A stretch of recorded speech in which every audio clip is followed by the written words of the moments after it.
So, nagiging usap-usapan nga ngayon mga sangkay itong marami sa mga tao na naninirahan po doon sa Canada ang nag-aalisan na mga sangkay. At sa sobrang curious ko, no, na alamin ang sitwasyon ng ating mga kababayan doon sa Canada, eto may nakita po tayo mga impormasyon na kung saan ikakagulat po nating lahat.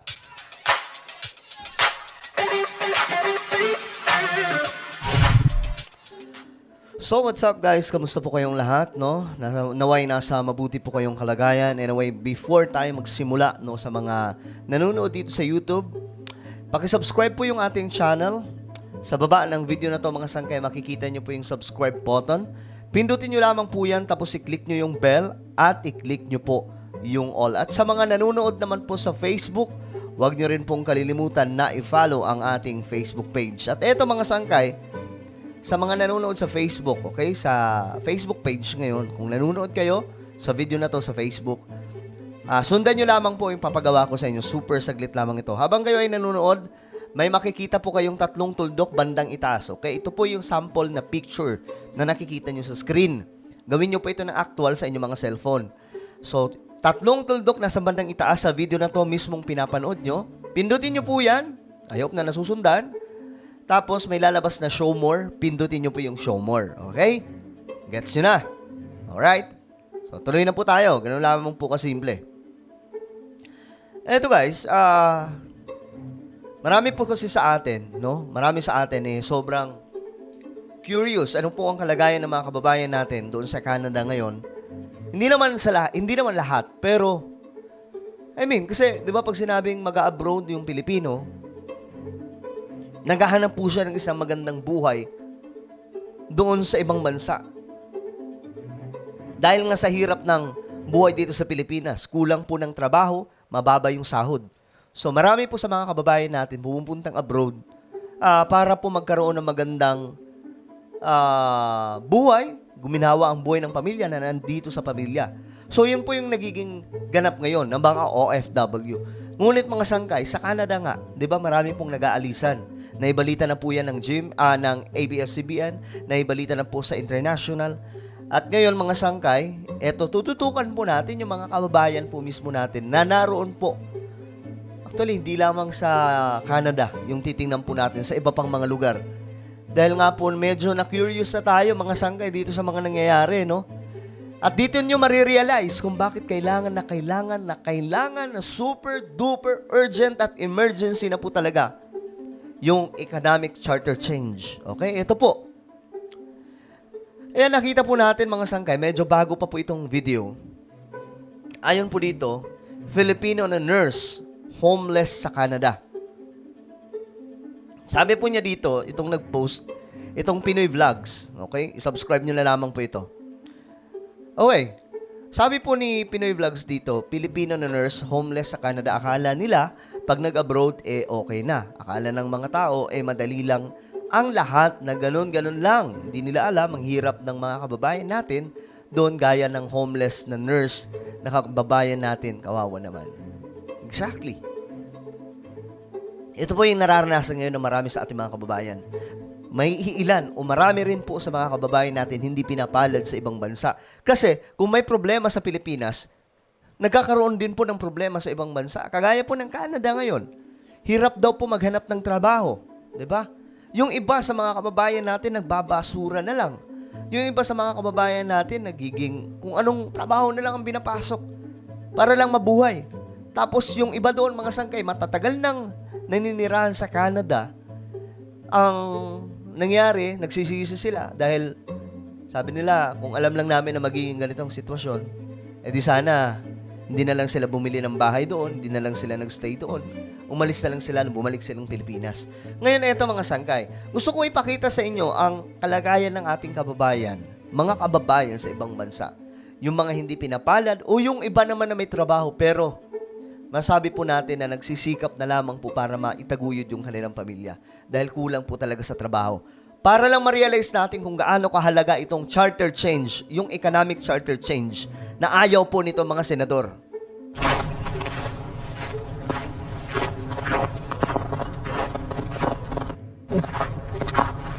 Pilipino ba? Oo, Pilipino po. Ba't napakalamig ba? Shoutout pala kay Pinoy Vlogs, no? Tinanggal yung ano mo. Yung... Magme-medyas po sana ako eh. So nilalamig po Andiyan, siya. sa bag mo? Opo, andito sa bag. Dahil napakaginaw. Oh my goodness, pare, ba't? Ay. Nakakadurog ng damdamin, eh. mga sangkay. Ano Eto, pangalan mo? namamulit lang tayo ng mga basura sa ano, mga bukas na. Pwede pa naman kainin niya. Ano pangalan mo? Ano naman yan? Ako po si Joey De Guzman. Joey De Guzman. I hope na may nakakakilala sa kanya, no? Tapos may tubig. Inom Ah, lang. kamag-anak niya. Nakuha po tayo sa paglalakad. Ay, Kalkal ng basura eh. Handa mo. Nakapagbasura ka na? Ay, opo, ito. Nagbenta ka na? Ano yan? Hindi pa po. Walakal pala. Ito, peanut butter na iyon. Bukas na, pero Eh, parang Pwede pa amag gamitin. naman eh. popcorn na. Oh, popcorn. Magtipid po tayo sa pagkain dahil ang dami nagugutom. Kaya mag-sky, pwede pang gamitin yan. No? Kawawa, eh, no? Yan po. Nagtitiis po siya sa tira-tirang pagkain na pwedeng mahanap lamang po sa basura. Yan po yung situation ng ating mga kababayan. Kaya nga, sobrang emergency nitong charter change for economic provisions. Bakit? Kapag nangyari ito, mabubuksan po ang ating ekonomiya. Marami po ang magsisipasukan ng mga negosyante. So, ang mangyayari mga sangkay, dadami ang trabaho sa Pilipinas, magkakaroon ng katapat itong mga buwakang negosyante sa ating bansa, mga oligarko, dadami ang trabaho, tataas ang sweldo, bababa ang presyo ng mga bilihin. At kapag dumami ang trabaho, malamang mga sangkay, at tumaas na ang sahod ng mga nanrabahuan dito sa bansa natin, hindi na po nila kinakailangan mag-abroad, kagaya po ni Kuya, ni Sir. Mas pipiliin po nila na magstay sa Pilipinas.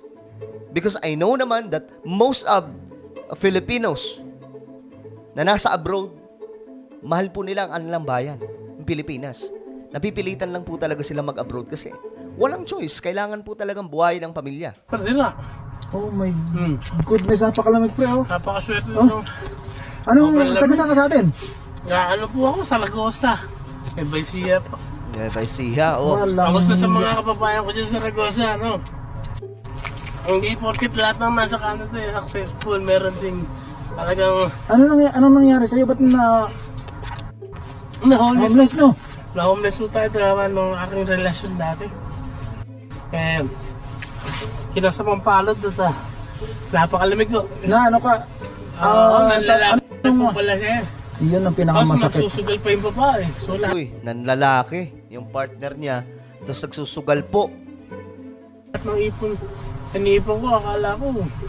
Kaya nasadlak ka sa ganyan. Opo. Walang Tingin naipon. ko sira ang naipon. Pagtingin niya po sa ano niya, wala rin palang naipon. Tapos ang masama dun, sumama pa yung babae sa lalaki. Tapos sumama sa ibang babae, ay sa lalaki. Kuhanin mo muna yung medyas mo. Opo, magano tayo. Ito po ang boy sa Canada eh. Kumain ka na ba? Eh, hindi na po, meron tayong ano dyan. May Kaya ano na. may ano ka, may pamilya ka sa Pilipinas. At ano po yung mga chiyuking ko sa Angeles? Pampanga. O dito sa ano, dito sa Ay, wala po sa Calgary. saan ka nung galing ka sa Pilipinas? Ano yung Lamig na lamig siya, oh, kasi sobrang, nakikita niyo naman siguro, may mga snow pa yung paligid. ilang taon ka na rito? 17 years na.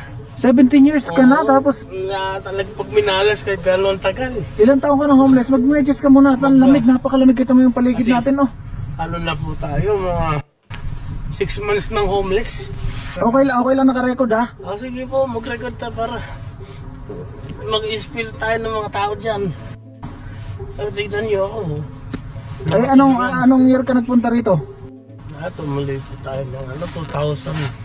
Not mistaken, 2005 Tagal na, men. or 2006. Ang tagal niya sa Canada. Saan ka bumagsak simula nung dumating ka sa Pilipinas? Ang lugar dito sa Canada? Ano lang po, Calgary talaga lang. Sa Calgary talaga. Opo. Tapos yung asawa mo, Ay, nakasama mo pa rito. Oh, nakasama ko rin po siya. Pero lumipat na ng Vancouver kasi yung mahal na asawa nung puti. Yan ang Aloy, yan May ang asawa naman pala yung puti. yan ang nagiging problema ng kapwa natin Pilipino. Gaya mo, Yan ang sinasabi natin, mga sangkay. Dahil sa kakulangan ng trabaho sa Pilipinas, dahil nga nakaharang po itong 60-40 policy sa 1987 Constitution, marami po sa mga kababayan natin no, nagkakaproblema po yung kanilang pamilya, nasisira po. Dahil po dito. Depression yan, malamang kasi Ay, kakaisip. Eh, long distance relationship talaga, medyo delikado mga sangkay. So, ito po yung kawawang sitwasyon ng ating mga kababayan ngayon. Lagi akong gabi-gabi naiiyak bago matulog. Hindi ako makatulog, ikot ako naikot. Gusto ko na magpakamatay minsan eh. Ay, huwag mong ano Uy, yun, wag huwag mong naman. Buti wala kami naging anak. naisipin yun. Ay, wala kayong anak, hindi kayo Yun nagkaanak. Pero yung bago ka naging homeless, saan ka nagtatrabaho? Sa ano po tayo, nursing home. Nurse po tayo sa Pinas, mga. Pag talaga yung maalas ay dumating kahit Grabe. titibagin ang matitibay ng mga ano. Kaya nga, hindi, Yung makita walang matibay na lalaki pagka yung mahal na mahal mo yung asawa mo, Yan, yung ano mo, walang matibay dyan.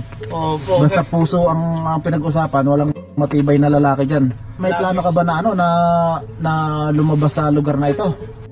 May ang pangarap ko po makalabas na sana ako ba yan. February kung matuloy ang student loan. Mag-aaral ulit. Oh, okay, yung maganda yun, maganda. Tapos mag-attend ako ng mag-counseling ako sa mga depression na mga Oo. na transition to homeless ba. Dahil huwag tayo magpatalo sa problema. Kaya lang sa akin wala. Nagdire-diretso ako sa ano eh. Sa bottom. Kaya nga hindi mo na rin naisip yung tamang way, di ba? Ay hindi na rin. Yung magulang ko hindi nga alam homeless ang anak niya rito. Grabe, men.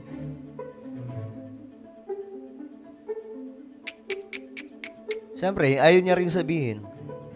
Kasi nga, pag sinabi niya, mamumroblema lalo yung kanyang pamilya. Nandun sila sa ano. Napakasakit. Vancouver. Yan yung sakripisyo ngayon ng mga OFW talaga. Mga sangkay. No? Kasi kulang ng trabaho. Kaya nga sobrang emergency at urgent talaga nitong economic charter change na pinupush ng mga congressmen na ayaw po nitong mga senador. At ngayon mga sangkay, nagrarally-rally po, nagkakaisa na naman mga sangkay itong kamakaliwa para po hadlangan itong malaking pagbabago na gagawin sa ating bansa na magiging pabor ito sa lahat ng Pilipino, hindi lamang OFW. Kasi tingnan nyo to kapag marami nang nagnegosyo ng mga banyaga sa Pilipinas, sigurado mga sangkay, dadami ang trabaho, tataas ang sahod. Hindi na nila kailangan mag-abroad. Hindi ko rin masabi kasi problema ko na ito eh. Kaya lang, nakakahiya talaga. Ang lamig pre, ang lamig. Talaga kami nasanay na. Mga drive-balat. 6 months ka na nandito. Pero sana, yung mga plano mo, pag sa tingin mo talagang tama at makakatulong sa'yo, why not go for it? Gawin opo, yun nga. Hindi ko susubukan. Palagi ko lang isipin o ano. Basta yung positive tayo. Din. Alam mo ng bag mo? Walang ano dyan? Ano yung mga ano lang yan. Baso-baso. Yung mga may mga ano ka dyan, may mga papeles. Ay opo. Huwag mong iwawala yung mga papeles mo, yan ang pinaka-importante sa lahat. Oo nga po. May medyas ka pala. Magkano tayo, bullet kasi. Masyadong ano yun, sinabit ng ano. Minsan, na hypothermia, namamatay dito sa ng mga kababayan. Sobrang lamig, nakakatulog. Yung tipo ko na puso tumitigil, tsaka ano, Oo. hindi na sila nagigising. Grabe, dyan lang siya matutulog, oh. Pinapa-ambulance na. Ito guys, yun yung paligid natin ngayon. Tapos Meron din dito homeless mga kababayan. Ang homeless, walang pinipiling lugar. kaya nga. Pero naglalakad-lakad ka. Naglakad-lakad ka dito. Opo, kuwing sa basurahan. Makakakal na pagkain, ano yan. Pwede. Problemado nga din talaga ngayon yung Canada, mga sangkay, kasi yung inflation sa kanila lumalala. Tapos, kaya ang dami pong umaalis sa Canada ngayon dahil po sa problemang ito. Yung pag may cellphone, binabalik ko naman. Sinusurrender ko sa City Hall. May C-train. Kaya bahala na sila makipag-unahan ugnayan doon. Kaya ako po maagat gabi, napaka-isip ng isip, iyak. Dito, iyak doon, malamig pa ang panahon. Sa ibang bansa ka pa. Halos sa Pinas, okay na eh. Oo. Banyagong bansa ka pa. Diba? Nag-ibang bansa ka pa. Ito yung sitwasyon nila, yung realidad ng marami sa mga OFW ngayon. Hindi man sila lahat naging homeless, yung iba may trabaho, pero hirap na hirap pa rin po sila. Kasi iba po talaga yung nasa ibang bansa ka. Unlike sa nasa Pilipinas ka lang. Eh wala. Ang nangyari sa bansa natin, sinarado po natin yung ating ekonomiya. Isipin nyo to mga sangka, ayon po sa mga foreign investors na dumalo sa Senado sa hearing, anong sabi nila? Magtulungan tayo. Kasi para sa inyong kaalaman, sa 100% na pumapasok na mga foreign investment sa Southeast Asia, 4% lang ang nakakapasok sa Pilipinas. Ganun po kasarado itong natin, pintuan ng ekonomiya dahil nga po sa mga restriction na nasa 1987 Constitution. Kaya itong People's Initiative, na permahan nyo yan mga sangkay kung mayroon nagpapaperma. Sobrang kailangan natin yan ngayon, urgent yan ngayon, na dapat po talaga maipasa na yan o mabuksan yung ating ekonomiya. Ito po yung sinusulong natin ngayon kasi kahit sino pang umupong presidente, mahirap pa rin ang Pilipinas hanggat hindi binubuksan itong ekonomiya natin. Tara, kain muna tayo, ano? Ayun, ako. Kain muna tayo ng mainit-init para mabawasan May prangkaso pa ako matintig, tayo. lamig na lamig ka, kaya namimilipit ka. Nga po, kanina ko. Ay, Ganyan eh. ito, ang mahirap. Ito ang pinakamahirap na yung makikita mo yung kababayan mo na nandito sa lugar na talagang nakikipagpatentero sa alam mo yun. Yan, saka... Parang ganun. Wala kasi Kasi napakalamig. Napakalamig, hindi ka sigurado kung anong bukas meron ka. Totoo po yan. Katunayan po yun dito. Kapinas, kalaban mo lang, hirap. Dito, lamig. Kaya nga, yung weather ang kalaban mo talaga dito, lalo pagka ganyan, Okay lang naka-record, ha? Okay lang. record nyo na hindi po kita nasa papasakit, tayo, ayun. Hindi na tayo Ano yung pinulot mo? Itapon mo na yan, Dra. Sigarilyo, mamulot tayo, no? Itapon mo na yan, ay sus. Tara. Bili. Yan guys, kakain muna tayo. Kain po bang tayo, Para mabawasan naman yung sobrang lamig ng nararamdaman natin. Okay. Okay, so, ayan po. Shoutout kay Pinoy Vlogs. Di ko alam kung siya talaga ito. Itong nag-upload, o siya itong taong to. No? So, ito yung situation ngayon ng ating mga kababayan. Hindi naman lahat na nag-abroad kasi pinapalad na maganda ang buhay. Actually, karamihan po sa nag-a-abroad, hirap na hirap po sila. Kasi nga nasa ibang bansa, hindi naman po sila sanay sa ibang bansa eh. Di ba yung Canada, dreamland, or dream country po yan ng marami sa ating mga kababayan. Pero yan, instead na magkaroon ng magandang buhay, no? Nung niloko po siya ng kanyang partner, nagdire-diretso dahil nga po sa inflation din dyan sa Canada, tapos pahirapan po makapasok ng trabaho. Ngayon, nagdire-diretso po siya 6 months na homeless. Isipin nyo yan. Kaya kinakailangan ng mga sangkay, ito na po talaga yung chance. I-share nyo ang video na to, kailangan na po natin buksan ang ating ekonomiya nang sa ganun dumami po yung trabaho dito sa ating bansa. Ituloy-tuloy na yung economic charter change. Ito po yung sinasabi natin eh. Hanggat mga oligarko ang naghahari sa Pilipinas, marami sa mga kababayan natin ang ganito ang sitwasyon sa ibang bansa. Alam nyo, hanap pa tayo ng bang video mga sangkay tungkol po dito ng mga kagaya niya at titingnan po natin yung mga kalagayan ng ating mga kababayan para malaman ng mga Pilipino kung gaano kahalaga at kaimportante itong economic charter change na inaayawan ngayon ng mga senador at ilang mga politiko. So anong iyong komento tungkol dito? Just comment down below mga sangkay. And now mayroon po akong Facebook group, no? Ito po ay exclusive sa lahat lamang po ng mga solid sangkay. Hanapin nyo na lamang po. Nawala na po dito Hanapin nyo na lamang mga sangkay, hukbong solid sangkay. Okay? Paano ba? Pakita ko na lang dito. Ito. Wait lang. Hukbong solid sangkay. Ayan. Hanapin nyo na lamang po ito sa Facebook. Then, mag-join kayo but make sure na masasagutan nyo lahat ng tanong dito. Kasi ito po ay para sa lahat lamang po ng solid sangkay. Okay? So, ako na po ay magpapaalam. Hanggang sa muli. Ingat po ang lahat. God bless everyone. Mahal kayo ni Jesus.